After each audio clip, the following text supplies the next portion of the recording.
আসসালামু আলাইকুম। আঞ্চলিক পাসপোর্ট অফিস কুমিল্লা চলে আসলাম। কয়দিন আগে পাসপোর্টের জন্য আবেদন করছিলাম। পাসপোর্ট করতে কি কি লাগে তা আপনাদেরকে জানাইতেছি। নিজের আইডি কার্ড থাকলে আইডি কার্ড, জন্ম নিবন্ধন থাকলে জন্ম নিবন্ধন, মা বাবার আইডি কার্ডের ফটোকপি এবং বিদ্যুৎ বিলের একটা কাগজ লাগে। এই তো এটা দিয়ে আইডি কার্ডের এগুলো দিয়ে আবেদন করতে হয় পাসপোর্টের জন্য। 10 বছর 5 বছর মেয়াদি পাসপোর্ট করা যায়। তো দেখেন পাসপোর্ট করতে এসে কত সিরিয়ালে পড়া লাগে, বিশাল সিরিয়াল, অনেক রোদ, আবার কখনো বৃষ্টি। ওই দিন রোদ ছিল প্রচুর, মানে সিরিয়াল, পুরুষের সিরিয়াল তো আরও বড়, কথা বলে লাভ নাই। পাসপোর্ট বিতরণ কেন্দ্র, এটার ভিতরে গেলাম, এই দেখেন কত মানুষের সিরিয়াল। তো সিরিয়ালে দাঁড়াইলাম, এরপরে এখানে আপনার আইডি কার্ড দেখলো, আইডি কার্ড দেখে ওরা কাগজটা জমা নিল। ও ভুলে গেলাম দালালের কথা, দালালের মাধ্যমে পাসপোর্ট করলে সুবিধা আছে, কোনো ঝামেলা নাই। কাগজ জমা দিবেন, লাইনে দাঁড়াবেন, ফিঙ্গার দিবেন, ছবি উঠাইবেন। এই তো অনেক মানুষজন, অনেক মন হাসি খুশি, আসলে অনেক কষ্টের। কারণ এই সিরিয়ালে এখানে প্রায় 300-400 জন লোক মানে বসা ছিল। এদিক দিয়ে দরজা দিয়ে ঢুকায়, এদিক দিয়ে সিরিয়ালে দাঁড়ায় থাকে, দেখেন।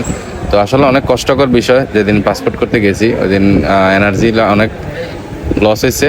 আপনারা সবাই চেষ্টা করবেন সকালে আসার, আর না হলে দুপুরের পরে খাইয়ে এরপরে আসার। এখানে দেখা যায় কি ই পাসপোর্ট সংক্রান্ত ছবি, আর এখন তো সব ই পাসপোর্ট হয়। আর বাংলাদেশ থেকে মনে হয় প্রায় 32 দেশে পাসপোর্ট মানে অনারেবল ভিসা দেয় আর কি। মানে পাসপোর্ট আর লাগে, শুধু লাগে না, ভিসা ছাড়া যাওয়া যায়। তো এই আর কি 96তম হলো পাসপোর্ট, বাংলাদেশের পাসপোর্টের অবস্থান।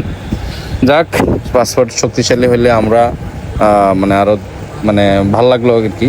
যাই হোক, যাই আছে কপালে, এখন পাসপোর্ট করতে হবে। পাসপোর্ট না করলে তো বিদেশে যাওয়া যাবে না, মানে বাংলাদেশ থেকে বাইরে কোথাও যাওয়া যাবে না। তো এইভাবে ছবি টবি উঠাইতে অবশ্যই আপনার সাদা জামা কাপড় বাদ দিয়ে অন্য কালারের জামা, শার্ট, প্যান্ট, পাঞ্জাবি পরে আসবেন।